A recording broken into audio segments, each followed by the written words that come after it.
At siyempre, hindi rin nagpapahuli ang anti-marine na galing South Korea. Ang missile na ito ay all around. Umaatake ito sa ilalim ng karagatan, lalo na sa himpapawid at sa lupa man. Atake ito sa mga aircrafts, anti-submarine warfare helicopters, and marine patrol aircraft. Kahit sa dami ng kumakalat na mga issue tungkol kay Pangulong Bongbong Marcos, mapanigative man o positive, ay patuloy pa rin siya na kumakalat ng mga magandang kagamitan para pandagdag, pang-upgrade, panghukbong pangdagat at panghukbong himpapawid para mapalakas pa ang sandatang kagamitan mga sundalo natin sa Pilipinas, mapanatiling maprotektahan ang ating bayan. Mistral 3 surface-to-air missile. The Mistral 3 is a modern combat-proven short-range surface-to-air missile known for its fire-and-forget capability.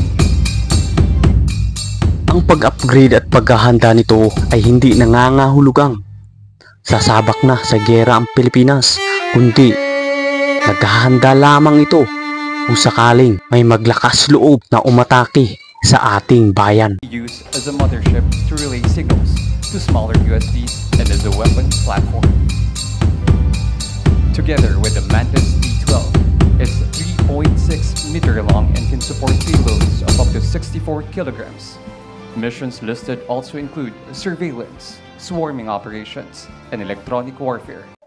Ang pagdagdag at pagpapalakas ng mga kagamitang pandigma ay hindi ito basta-basta dahil nangangailangan ito ng malaking halaga, at yun ang pinagtutuunan at pinag-iipunan ni Pangulong Marcos para pa mapapalakas ang kagamitang pandigma ng Pilipinas para hindi na rin tayo maliliitin ng mga ibang bansa, lalong-lalo na ng China na hanggang ngayon ay patuloy pa rin ang pangmamaliit at pananakit sa ating mga sundalo karagatan. Patuloy pa rin ang pag-angkin sa West Philippine Sea na alam naman natin na sa atin ito na pagmamay-ari ito ng Pilipinas. The PRC Patrol Craft Riverine with the general characteristics: aluminum with full-length beaching plates, high-strength solid cell foam, collar provides stability, redundant buoyancy, and small arm ballistic protection. For its capabilities, conduct special operation, beaches on unobstructed shoreline with mud, sand, silt, afloat as a survival platform with filled with water.